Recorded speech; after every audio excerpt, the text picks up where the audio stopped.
This is video 2 on 3 commonly overlooked risk factors for injury in endurance athletes. And we're going to talk all about protein and why it matters, how much to eat, when to eat it, and where it should come from.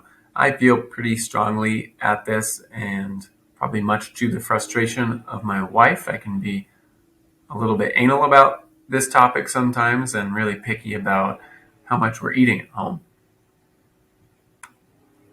So first, why does it matter? It's super important for endurance athletes, not just people who are doing resistance training. I think the strength training crowd obviously prioritizes protein, and that doesn't mean it's not important for endurance athletes. And if you're not doing strength training as an endurance athlete, you should be.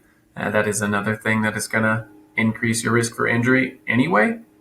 But protein in an endurance athlete is going to be important for repair and recovery from your exercise and training, preventing future injuries, and it's going to help bolster your immune system and improve your ability to transport oxygen through your body by producing more red blood cells. So eat enough protein.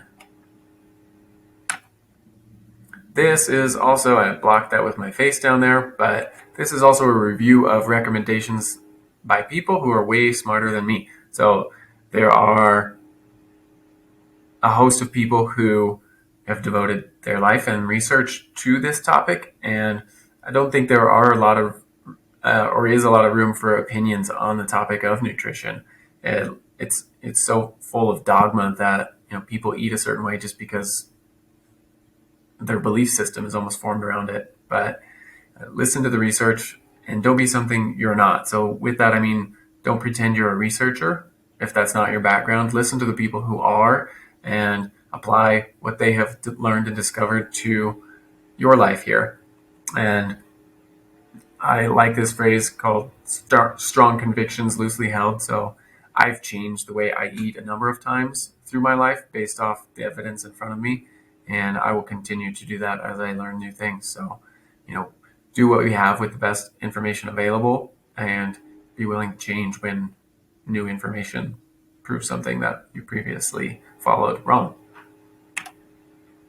And the RDA values of how much protein you should get in a day are terrible. They're just not going to get you to where you need to be, especially if you're an active person. These will allow you to survive and not die, but they're not going to allow you to recover fully from your workouts and get stronger.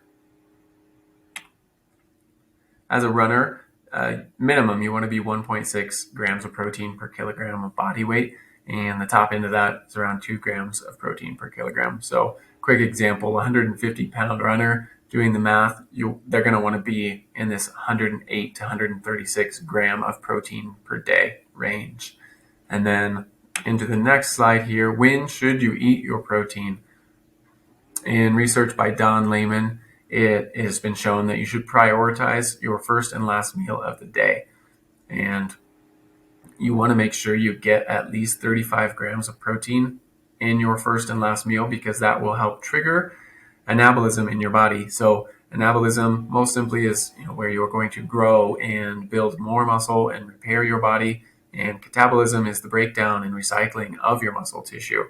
So without hitting that 35 gram point in your first meal of the day, you stay in this sort of breaking down, recycling stage in your body processes until you hit a meal that does have that 35 grams. And where should your protein come from? I think this probably opens the door for a lot of the controversy around this topic, probably more so in the plant-based side of the world, but there's just no way to get around it. Plant-based proteins are going to be deficient in some of the key amino acids that our body requires in order to trigger an anabolic state. So if you're a plant-based person, great, and you can do that, but it's going to take some extra supplementing to fill in the gaps where an animal-based protein source is already going to be in this optimal range of amino acids that our body is going to use most efficiently. And if you want to learn any more about some of these topics, there's some great podcasts, and one of them's with Peter Attia, and he interviewed Don Lehman there, who's a PhD researcher on skeletal muscle especially.